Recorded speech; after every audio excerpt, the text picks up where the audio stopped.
Mile ফলকের সামনে দাঁড়িয়ে দুজনই কিছুটা এগিয়ে সাকিব আল হাসান। সাম্প্রতিক পারফরমেন্স বিবেচনায় অনেকেই হয়তো বাজি ধরবেন রশিদ খানের পক্ষে, তবে আন্তর্জাতিক টি-20 ইতিহাসের দ্বিতীয় 150 উইকেট শিকারী কে হন তা জানতে আপাতত সেন্ট ভিনসেন্টের ম্যাচটার জন্য অপেক্ষা করতেই হচ্ছে।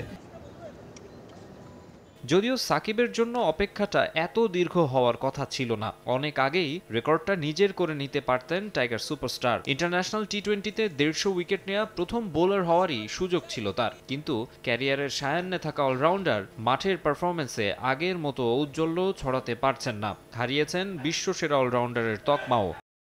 সাকিবের বাজে সময়ে সেই সুযোগে নিউজিল্যান্ডের পেসার টিম সাউদি এগিয়ে গেছেন অনেকটাই, আর ব্যবধান অনেক কমিয়ে এনেছেন রশিদ। বাংলাদেশি তারকার চেয়ে 37 ম্যাচ কম খেলেও উইকেট সংখ্যা প্রায় সমান আফগান লেগ স্পিনারের। কিংস্টাউনে তাকে টপকে যাওয়ার সুযোগটাও হাতছাড়া করতে চাইবেন না তিনি। 1.5 যুগ ধরে ভালোবাসার নিড়ে এসিআই পিওর সল্ট।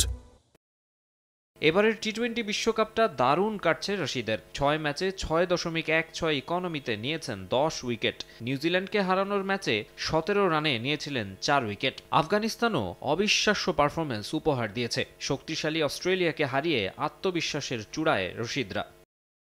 উল্টো চিত্র সাকিবের, রীতিমতো উইকেট খরায় ভুগছেন বাঁহাতি স্পিনার। চলতি বিশ্বকাপে সাকিবের ঝুলিতে উইকেট মাত্র 3টি, তবে একটা উইকেট পেলেই যে আরও একটা রেকর্ডে নাম লেখাবেন সেটা নিশ্চয়ই অজানা নয় তার। অনেকেরই ধারণা এই বিশ্বকাপ শেষে আন্তর্জাতিক টি-20 থেকে অবসর নেবেন সাকিব। সেমিফাইনালে উঠতে না পারলে আফগানিস্তানের বিপক্ষে ম্যাচটাই হবে আসরে বাংলাদেশের শেষ, তাই এ ম্যাচেই মাইল ফলক স্পর্শ করতে চাইবেন সাকিব।